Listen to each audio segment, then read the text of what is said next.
ತಾಲೂಕು ಕಚೇರಿ ಸಭಾಂಗಣದಲ್ಲಿ ರಾಷ್ಟ್ರೀಯ ಹಬ್ಬಗಳ ಆಚರಣಾ ಸಮಿತಿ ವತಿಯಿಂದ ಬುಧವಾರ ಶ್ರೀ ರೇಣುಕಾಚಾರ್ಯ ಜಯಂತಿ ಕಾರ್ಯಕ್ರಮ ಆಯೋಜಿಸಲಾಗಿತ್ತು. ತಹಸೀಲ್ದಾರ್ ಮೋಹನ್ ಕುಮಾರ್, ಚನ್ನಬಸವ ಸ್ವಾಮೀಜಿಗಳು ಹಾಗೂ ಸಮಾಜದ ಮುಖಂಡರು ಶ್ರೀ ರೇಣುಕಾಚಾರ್ಯರ ಭಾವಚಿತ್ರಕ್ಕೆ ಪುಷ್ಪಾರ್ಚನೆ ಸಲ್ಲಿಸಿ ಜಯಂತಿಯನ್ನು ಆಚರಣೆ ಮಾಡಿದರು. ನಂತರ ತಹಸೀಲ್ದಾರ್ ಮೋಹನ್ ಕುಮಾರ್ ಮಾತನಾಡಿ, ಜಾತಿ ಮತ ಪಂಥಗಳ ಗಡಿ ಮೀರಿ ಮಾನವೀಯತೆಯ ಆದರ್ಶ ಮೌಲ್ಯಗಳನ್ನು ಎತ್ತಿ ಹಿಡಿದ ಕಾರುಣ್ಯಶೀಲರು ಶ್ರೀ ಜಗದ್ಗುರು ರೇಣುಕಾಚಾರ್ಯರು ಎಂದರು. ಮುಖ್ಯ ಭಾಷಣಕಾರರಾದ ಸಿದ್ದಲಿಂಗಸ್ವಾಮಿ ಮಾತನಾಡಿ, ಜ್ಞಾನ ದಾಸೋಹದ ಮೂಲಕ ಜಾತ್ಯತೀತ ಜಾರಿಗೊಳಿಸಿ ದೀನ ದಲಿತೋದ್ಧಾರರ ಪರಿಕಲ್ಪನೆಗೆ ಪ್ರೇರಕರಾದ ರೇಣುಕರು ಕೊಲ್ಲಿಪಾಕಿಯಲ್ಲಿ ಕೆಳವರ್ಗದ 18 ಜಾತಿ ಜನಾಂಗಗಳಿಗೆ ಮಠಗಳನ್ನು ಸ್ಥಾಪಿಸಿದರು ಎಂದು ಹೇಳಿದರು.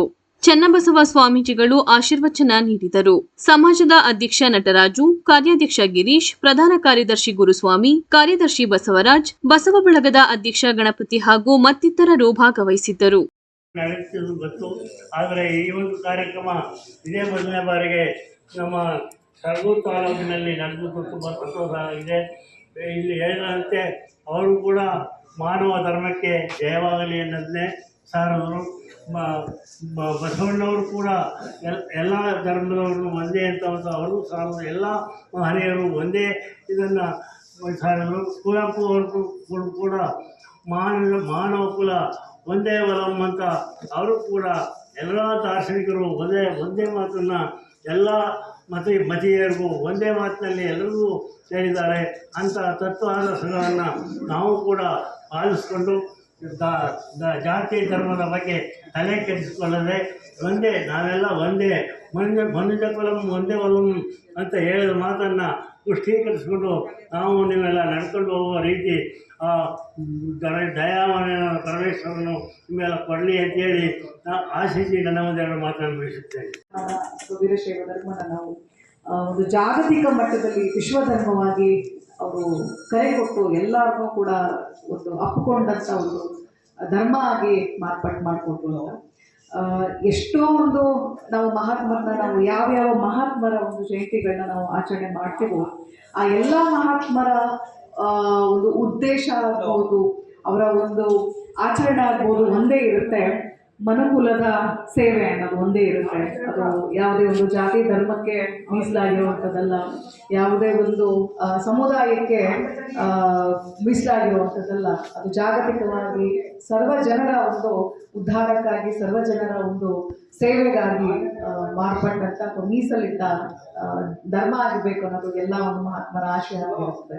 ಸೊ ಈ ಒಂದು ಸುಸಂದರ್ಭದಲ್ಲಿ ಬಹಳ ಅಚ್ಚುಕಟ್ಟಾಗಿ ಕಾರ್ಯಕ್ರಮ ಮಾಡಿದ್ದೀವಿ. ತಾಲೂಕು ಆಡಳಿತದಿಂದ ಬಹಳ ಶಾರ್ಟ್ ನೋಟಿಸಲ್ಲಿ ಅಂತ ಭಾವಿಸ್ತೀನಿ. ಈ ಒಂದು ವೇದಿಕೆಗೆ ಎಲ್ಲರೂ ಕರೆಕೊಟ್ಟು ಸಮುದಾಯದವರು ಎಲ್ಲರೂ ಬಂದಿದ್ದೀರಾ. ಸೊ ಇನ್ನೂ ಮುಂದಿನ ದಿನಗಳಲ್ಲಿ ಉತ್ತಮ ಮಟ್ಟದಲ್ಲಿ ದೊಡ್ಡ ಪ್ರಮಾಣದಲ್ಲಿ ಎಲ್ಲ ಆಚರಣೆಗಳನ್ನು ಮಾಡೋಣ ಅಂತ ಹೇಳ್ತಾ ಈ ಒಂದು ಮಾತುಗಳನ್ನ ಆಡಲಿಕ್ಕೆ ಅವಕಾಶ ಮಾಡಿಕೊಟ್ಟಂಥ ಎಲ್ಲರಿಗೂ ಕೂಡ ತಾಲೂಕು ಆಡಳಿತದ ವತಿಯಿಂದ ಹಾಗೂ ವೈಯಕ್ತಿಕವಾಗಿ ನಾನು ವಂದನೆಗಳನ್ನ ಹೇಳ್ತೇನೆ.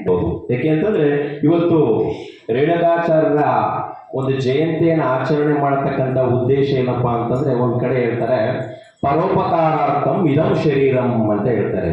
ಅಂತಂದ್ರೆ ಪರರ ಸೇವೆಗಾಗಿಯೇ ತಮ್ಮ ದೇಹವನ್ನ, ತಮ್ಮ ಜೀವನವನ್ನ, ತಮ್ಮ ಇಡೀ ಮಾನವ ಸಂಕುಲವನ್ನ ಪರೋಪಕಾರಾರ್ಥಕ್ಕೆ ಸೀಮಿತವಾಗಿ ಇಟ್ಟದಪ್ಪ ಅಂತಂದ್ರೆ ನಮ್ಮ ರೇಣುಕಾಚಾರ್ಯರು ಅಂತ ಹೆಮ್ಮೆಯಿಂದ ಹೇಳ್ಬೋದು. ಏಕೆಂತಂದ್ರೆ ರೇಣುಕಾಚಾರ್ಯರು ಅಂತ ಬಂದಾಗ ನಮಗೆ ಧರ್ಮ ಸಂದೇಶವನ್ನ ಕೊಡ್ತಾರೆ. ಧರ್ಮ ಅಂದ್ರೆ ಏನೂ ಇಲ್ಲ, ಧರ್ಮ ಅಂತಂದ್ರೆ ಶಾಂತಿ ಅಂತಂದ್ರೆ ಈಗ ಹಲವಾರು ಅಂಗ ಆಚರಣೆಗಳು ಬರ್ತವೆ. ಆ ಆಚರಣೆಗಳನ್ನ ಯಾವ್ಯಾವ ರೀತಿ ಮಾಡಬೇಕು ಅಂತಕ್ಕಂಥ ಒಂದು ಪರಿಪಾಠವನ್ನ, ಒಂದು ಮಾರ್ಗವನ್ನ, ಒಂದು ಧರ್ಮ ಸಂದೇಶವನ್ನ ಕೊಟ್ಟವರು ಯಾರಪ್ಪ ಅಂತಂದ್ರೆ ಬಹುಶಃ ರೇಣುಕಾಚಾರ್ಯರು ಅಂತ ಹೇಳ್ಬೋದು. ಯಾಕೆಂತಂದ್ರೆ ಇವತ್ತು ಬಸವಾದಿ ಶರಣರ ಚಿಂತನೆ ಅಳಿಸೋಗ್ತಾ ಇದೆ. ಆ ಬಸವಾದಿ ಶರಣರ ಚಿಂತನೆ, ಬಸವಾದಿ ಶರಣರ ತತ್ವ ಆದರ್ಶವನ್ನು ಇವತ್ತು ಮುನ್ನಡೆಸ್ತಕ್ಕಂಥವು ಯಾವಪ್ಪ ಅಂತಂದ್ರೆ ಬಹಳ ಹೆಮ್ಮೆಯಿಂದ ವೀರಶೈವ ಧರ್ಮದಲ್ಲಿ ಹೇಳ್ಬೋದು ಗುರುಪೀಠಗಳು ಅಥವಾ ಮಠಗಳು ಅಂತ ಹೇಳ್ಬೋದು.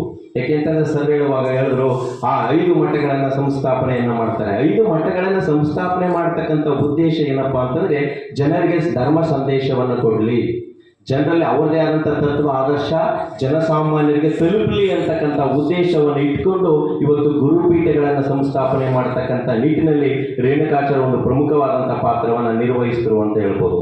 ಅದಕ್ಕೆ ಹೇಳ್ತಾರೆ